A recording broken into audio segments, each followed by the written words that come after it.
A billionaire hospital director never expected to meet his match at 2 in the morning, holding a mop. Harper Dumont had learned that hospitals never truly slept. The machines still beeped, the ventilation still hummed, and the fluorescent lights on the third floor of Caldwell Medical Center still buzzed with that particular frequency that made your temples ache after enough hours. She had been mopping the East Wing corridor for 40 minutes when she heard it. The sound she had spent years training herself to recognize. A monitor alarm, the kind that meant something had gone very wrong very quickly. She set the mop against the wall and walked toward the sound without thinking. Room 314. An elderly man, white-haired and thin as paper, was convulsing against his bed rails. The monitor above him screamed in flat red digits. No nurse in sight. Harper pressed the call button twice, then looked at the chart hanging from the foot of the bed. She read it the way she used to read everything, fast, complete, scanning for the thing that mattered most. Elevated potassium, beta blocker overdose was the working diagnosis. The IV line was running too fast. She adjusted the drip rate, repositioned his head, and talked to him quietly while she did it, the way you talk to someone who cannot hear you but needs to hear you anyway. You're okay. You're not alone. Someone's coming. The nurse arrived 40 seconds later, then a resident, then the floor supervisor, a tall woman named Daphne Osai, who ran the overnight staff with the kind of calm authority that came from 2 decades of not panicking. Daphne looked at the adjusted IV line.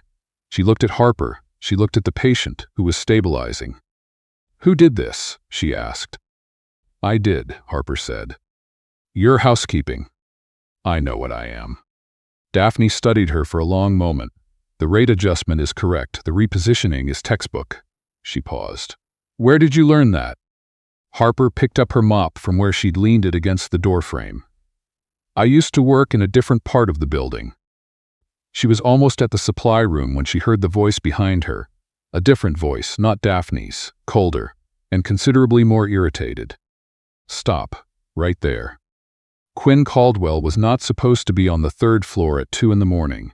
He had stayed late for a board call with investors in Vancouver, then walked the wrong hallway on the way back to the parking garage, which was something he would never admit to anyone because it suggested that he did not, in fact, know every square meter of the building he owned. He had been rounding the corner just in time to see a woman in a gray housekeeping uniform, performing what looked unmistakably like a clinical intervention. He was 38 years old. He had built Caldwell Medical Group from one clinic in Mississauga into the most respected private hospital network in Ontario. He had met prime ministers, sat on federal health advisory panels, and been profiled in every major business magazine in the country. He was not, as a rule, caught off guard. He was caught off guard now. "You adjusted that patient's drip rate," he said. It was not a question. Harper turned. She had brown eyes that were level and entirely unimpressed by him, which was unusual. Most people, when they registered who Quinn Caldwell was, went through a brief visible recalibration. She didn't. "The drip rate was wrong," she said. "He was deteriorating. You're not qualified to make that determination." Someone had to. There was no one else in the room. He crossed his arms. "There are protocols. The protocols say press the call button." I pressed it. Then I waited 2 full seconds and made a judgment call. She met his eyes without flinching. "You can write me up tomorrow if you'd like. Tonight, the man in 314 has a pulse." Quinn stared at her. Nobody talked to him like that. Not his board. Not his senior physicians. Certainly not the overnight cleaning staff. "What's your name?" he said, after a pause that lasted longer than he intended. "Harper Dumont." She shifted the mop handle in her grip. "And you came from the east stairwell, so you're either lost or you take a very strange route to the parking garage." She walked away before he could respond. Quinn stood in the empty corridor for a moment, listening to his own heartbeat. That was strange, very strange. He went back to his office and pulled her personnel file before he left the building. Harper Annette Dumont, age 29, currently employed as a Grade 2 Environmental Services Technician, night shift. No post-secondary education listed. References from a housekeeping agency. But there was a gap in employment, 3 years, nothing. And before the gap, buried in a secondary database, a research license issued by the College of Biomedical Researchers of Ontario. Harper Dumont, BSc, MSc, specializing in clinical pharmacology. License suspended 18 months ago following an internal investigation at Meridian Health Sciences Institute. Quinn read the investigation summary 3 times. Then he sent a text to Daphne O.C. because it turned out the overnight floor supervisor was also the most trusted person on his ground-level team, and he made it his business to know who that was. "Can you ask Harper Dumont to come to my office at 9 tomorrow morning? Tell her it is not a disciplinary meeting." Daphne's reply came back under a minute later. "She'll be asleep at 9. She works nights. Can you do 2 in the afternoon?" 2 in the afternoon, he wrote back. "Fine." Harper arrived at exactly 2 o'clock, not a minute early, not a minute late, which told him something about her. She wore a plain blue button-up shirt and dark trousers, and sat in the chair across from his desk with her hands folded in her lap, looking at him with the same level, unsurprised expression she'd had in the hallway. "I've read your file," Quinn said. "I expected you would. Your research license is suspended."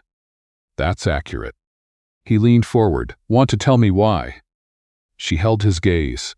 "A clinical trial I was running at Meridian showed that one of their flagship compounds had a significantly higher incidence of liver toxicity than they'd disclosed to regulators. I flagged it internally. 6 days later, a data integrity complaint was filed against me, citing my own trial data." Selectively quoted. Quinn was quiet for a moment. "That's a serious allegation." "It's what happened." "Do you have documentation?" "I have enough." Her voice didn't waver. Not enough to win yet, enough to keep. He studied her the way he studied acquisition targets, looking for the thing the surface didn't show. She wasn't asking for sympathy. She wasn't asking for anything at all. "I want to offer you something," he said. Harper tilted her head slightly. "I'm listening." He slid a folder across the desk. "Caldwell is running 3 active clinical trials, phase 2, all of them. The lead researcher on trial C19 went on paternity leave last week. I need someone who can step in, review the methodology, and flag anything that concerns them." He paused. "You don't need a reinstated license to consult internally. You'd be working under Dr. Farida Njoku, who holds the institutional credentials." "You want me to find your problems before they become your problems," Harper said. "I want someone who isn't afraid to say the building is on fire. I've been told I have enough people who are afraid." She looked at the folder but didn't open it. "If I find something wrong, I say so, regardless of what it costs you." "That's exactly what I want." "That's not what employers usually want." The corner of his mouth moved slightly. "It's what I want." Harper picked up the folder. The research team on C19 was not thrilled to see her. Dr. Alan Fitch, the deputy research director, had been at Caldwell for 11 years and wore the expression of someone who considered his own opinion a matter of established scientific fact. He made his feelings known at her first team meeting in a sentence so smoothly worded it almost sounded polite. "We're grateful for the additional eyes, though of course a consultant without active credentials introduces some complexity into the peer review chain." Harper looked at him steadily. "Complexity for whom?" "For the integrity of the review process." "The review process I've been asked to assist with?" He smiled thinly. "We simply want to make sure everyone understands the parameters." "The parameters are clear. I review the methodology and flag concerns. Shall I begin today or tomorrow?" He hadn't expected that. He had expected her to be rattled. She wasn't. "Today," he said, after a beat. By the end of the first week, she had found 2 statistical errors in the C19 interim data and a consent form containing language so ambiguous it could mean 3 different things, depending on which lawyer read it. She wrote them up precisely, without drama, and sent them to Dr. Njoku with supporting citations. Dr. Njoku looked at the report, then looked at Harper across her desk. "Alan isn't going to like this." "I know," Harper said. "He's been here 11 years. The errors have been here since page 4 of the interim report," Harper said. "That's longer." Dr. Njoku pressed her lips together to hide a smile. "Fair point." Daphne found Harper in the break room that Friday and set a coffee down in front of her without asking. Double-double, because she had noticed how Harper took it during the first week and filed it away the way Daphne filed everything. "Alan is complaining to anyone who'll listen," Daphne said. "I know." He says you're out of your depth. He says it because I'm not. Harper wrapped her hands around the cup. He'd ignore me if I were. Daphne looked at her for a moment. There's something else. Marcy Blaine recognized your name on the internal directory. Harper went very still. Marcy Blaine was the Director of Research Compliance at Caldwell. She had also been the Director of Research Integrity at Meridian Health Sciences Institute 18 months ago. She had signed the data integrity complaint that had suspended Harper's license and ended her career in a single afternoon. How did she react? Harper asked. Requested a compliance review of your consulting arrangement. She's saying your suspended license creates a liability for the institution. Harper took a slow breath. She's right that it creates complexity. She's wrong about what kind. Quinn called her in that same afternoon. The compliance memo sat on his desk. For the first time, he was measuring her differently. Marcy Blaine says having you on the research team creates a regulatory exposure. She's the reason my license is suspended, Harper said. She signed the complaint at Meridian. Something in Quinn's eyes sharpened. You didn't mention that before. You didn't ask, and it doesn't change the quality of the work. It changes the optics. Does it? She met his gaze directly. My analysis of C19 found 2 statistical errors and a consent form deficiency. Both have since been independently verified by Dr. Njoku. The work is accurate. Whether Marcy Blaine is comfortable with my presence here is a separate matter entirely. Quinn was quiet for a long moment. Outside his office windows, downtown Toronto spread gray and silver under an overcast November sky. I'll handle Marcy, he said. I don't need you to. He looked at her. I know you don't. But I run this institution. If someone's creating an internal conflict out of personal history, that's mine to address. Harper studied him for a moment, a look that was neither grateful nor dismissive. Then address it. But don't do it for my sake. Do it because the data integrity on C19 is my actual job, and I intend to finish it. He held her gaze a beat too long. I know, he said quietly. What followed was, in Daphne's words, a very polite war. Marcy Blaine attended every research team meeting she had any pretext to attend. She raised questions about methodology. She forwarded regulatory guidelines to the team that subtly implied Harper's role was inappropriate. She was good at it, careful, professional, plausible. The kind of opposition that was difficult to name directly. Harper responded by doing the work. She presented her findings on C19 to the full research committee in week 4, walked them through the corrected models and the consent language revision, and answered every question without hedging. When Alan Fitch asked a pointed question about whether her analysis was admissible for the regulatory file, she paused for 1 second. The analysis is signed by Dr. Njoku, who holds the institutional credentials. My name appears as a contributing researcher under her supervision, which is compliant with the Research Integrity Act. The specific section is paragraph 11, subsection 3. She looked at him calmly. I can send you the link. The room went quiet. Alan sat down. Quinn, who had slipped into the back of the room 10 minutes into the presentation, said nothing. He just watched her. There was something in his expression that hadn't been there before. Something that went past approval. Before we go on, drop a comment below and tell us where you're watching from. We'd love to know. And now, back to Harper and Quinn. It was a Tuesday evening in December, nearly 8 o'clock, when Quinn found Harper still in the research lab. A spreadsheet was open on one screen, a regulatory filing on the other, and she was cross-referencing them with the focused, slightly ferocious attention she gave everything. A mug of cold tea sat at her elbow, entirely forgotten. Quinn came in without knocking. It was his building, and stopped because she didn't look up. Usually people looked up. He pulled a chair over and sat beside her. You're still here. So are you. She didn't take her eyes off the screen. There's a discrepancy in the Phase 2 data submission. Someone pulled the wrong baseline cohort. It's small, but it needs to be corrected before the file goes to Health Canada. He looked at the screen. Show me. She pointed to the relevant column. He leaned in to read it, and they were close, closer than they usually stood, and the lab was very quiet at 8 o'clock on a Tuesday. You're right, he said. That's the wrong cohort. I know. He sat back slightly but didn't move far. Harper. She looked up then. It was the first time she had heard her give a name in his voice without a meeting or a crisis attached to it. It landed differently. "There's something I should have said before," he started. "Quinn."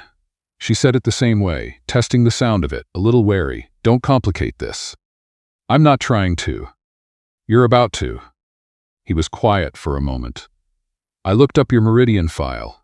The full file, not the summary. There were 2 external researchers on your original trial who submitted corroborating notes that were never included in the investigation. Marcy's team said they arrived after the complaint was filed. The timestamps say otherwise." Harper went very still. "How did you access those?" "I know people at the regulatory office." He met her eyes. "I've been looking into it for 3 weeks. She stared at him. Something moved across her face. Not quite surprise, not quite relief. Something more complicated than either. "You didn't tell me." "I wasn't sure what I had yet." He held her gaze. "I'm sure now. The timestamps are documented. The corroborating notes were submitted before the complaint was finalized. Marcy's team buried them." The words sat in the air between them. Harper looked back at her screen. Her jaw was tight. When she spoke again, her voice was level, but only just. "I kept copies of everything," she said. "For 18 months, everyone told me to move on." No one moves on from something like that. She turned to look at him. "Why are you doing this?" He considered the question honestly, which was not something he was accustomed to doing in this particular way. "Because what happened to you was wrong. And because," he paused, "because you are the most precise, honest, difficult person I've met in a very long time, and I find that extremely inconvenient." The corner of Harper's mouth moved despite herself. Inconvenient. Profoundly. She looked down at her hands, then back at him. "The data submission still has to be corrected tonight." "I know. I'm not talking about this until it's done." "Understood." They worked until 10:30. When the corrected file was submitted to the Health Canada portal, Harper closed her laptop, put on her coat, and said without looking at him, "Quinn." He looked up. "Thank you for the Meridian file." A pause, for believing the timestamp mattered. He held her gaze. It mattered. She nodded once, like something had been settled, and walked out. The board review happened in January. Marcy Blaine had escalated through every channel available to her, and in the end the board agreed to a formal review of Harper's consulting arrangement, and, by extension, the integrity of the C-19 trial data. It was designed to look procedural. Everyone in the building understood it was not. Quinn convened the meeting himself. Marcy arrived with 2 lawyers and a printed summary of concerns. Alan Fitch sat near the door with the look of a man hoping to avoid the blast radius. Daphne sat near the back with her arms folded, and an expression of elaborate neutrality that meant she was ready for anything. Harper walked in last, alone, carrying a single folder. She sat directly across from Marcy Blaine and placed the folder on the table between them. "I understand the purpose of this review," she said. Before anyone could open the meeting formally, "I'd like to address it directly." Dr. Evangeline Cross, the board chair, nodded. She was in her 60s and ran meetings with the efficient dispatch of someone who had stopped tolerating time-wasting a decade ago. "Please go ahead." "The concern raised is that my suspended license creates a regulatory liability for C-19. Harper opened the folder. "I've provided documentation showing my role falls within the permitted scope under the Research Integrity Act. Dr. Njoku has signed every submission. That concern, examined carefully, does not hold." She slid a second document across the table. "But I'd also like to address why my license was suspended. Not because it affects this trial's integrity. Because the person who initiated the complaint that led to my suspension is sitting at this table, and the board should have that context." The room went absolutely silent. Marcy's lawyers shifted slightly. Marcy's expression didn't change. Harper continued. 18 months ago, I was lead researcher on a clinical pharmacology trial at Meridian. My findings indicated a significant liver toxicity risk in a compound Meridian had already committed to licensing. A data integrity complaint was filed against me 6 days after I submitted those findings internally. That complaint was filed by Dr. Marcy Blaine. She laid a third document on the table. 2 external researchers submitted corroborating notes before the complaint was finalized. notes that supported my original findings. Those notes were logged by Meridian's regulatory office as received after the complaint. The timestamps on the original submissions say otherwise. She looked at Marcy directly. I have the original submission confirmations, timestamped, filed by the researcher's own institutions. Marcy spoke for the first time. Her voice was controlled. That documentation was reviewed during the original process. It was not reviewed, Harper said. It was withheld. There's a difference. Quinn spoke from the end of the table, quiet and precise, the voice he used when something was already decided. Dr. Cross, Caldwell obtained independent verification of the submission timestamps 3 weeks ago. I'll be submitting that verification to this board and to the College of Biomedical Researchers. I've also notified Health Canada. The lawyers on Marcy's side exchanged a look. Dr. Cross regarded Marcy Blaine for a long moment. Dr. Blaine, do you have a response? What followed was not dramatic. Real accountability rarely was. Marcy's lawyers asked for an adjournment. The board granted 30 minutes. When the session reconvened, Marcy Blaine resigned her position, effective immediately, citing personal reasons. It was clean and fast and terribly ordinary, the way the collapse of something built on dishonesty so often was. After the room cleared, Daphne appeared beside Harper, put a hand briefly on her shoulder, and said nothing. It was the right call. Quinn waited until everyone else had gone before coming to stand beside her at the window. January light came through thin and white against the city skyline. It's not over, Harper said. The college review will take months. I know, I've offered to provide the board documentation. He paused. You'll get your license back, Harper. She was quiet for a moment. I've wanted to hear that for a long time. It still doesn't quite feel real. It will. She turned to look at him. You put a significant amount of institutional weight behind this. Yes. Why? He looked at her steadily. Because you were right, and because the institution I run should stand for the thing it claims to stand for. A pause, and because... Don't, she said softly. I'm going to. She looked at him. January light. The quiet after something difficult had finally been resolved. Harper. He said her name without any context attached to it, just the name itself. I haven't been able to stop thinking about you since the first night I saw you adjust that IV line and then walk away without waiting for anyone to thank you. She let out a short breath that was almost a laugh. That's a very specific thing to be struck by. You're a very specific person. He held her gaze. I'm not asking you to decide anything today. I'm asking you to know that I mean it. Harper was quiet. She looked at the city through the window and then back at him. You're very inconvenient, too, she said at last. He smiled. I know. I need the license back first. I know. And then we'll see. The license came through in April. It arrived as a formal letter from the college. 2 pages, careful language, full reinstatement. Harper read it 3 times at her kitchen table before she believed it. Then she sent a 1-line text to Daphne, who replied with 6 exclamation marks and a photograph of herself making an expression of absolute disbelief, which was the most animated Daphne had ever been in a text message. Harper went to Quinn's office that afternoon. He was on the phone and looked up when she came in. Something in her face told him, because he wrapped up the call in under a minute, which she had never once seen him do before. She held up the letter. He stood up. He came around the desk and took it from her and read it, and then he looked at her with an expression that wasn't complicated at all. Simple and clear. I told you, he said. You did, she looked at him. It seems I owe you something like gratitude. You don't owe me anything. Quinn. I mean it. You did the work. You kept the evidence for 18 months when everyone told you to let it go. You walked into that meeting room without anyone in your corner and you laid out the case yourself. He shook his head slightly. All I did was make some calls. She looked at him for a moment.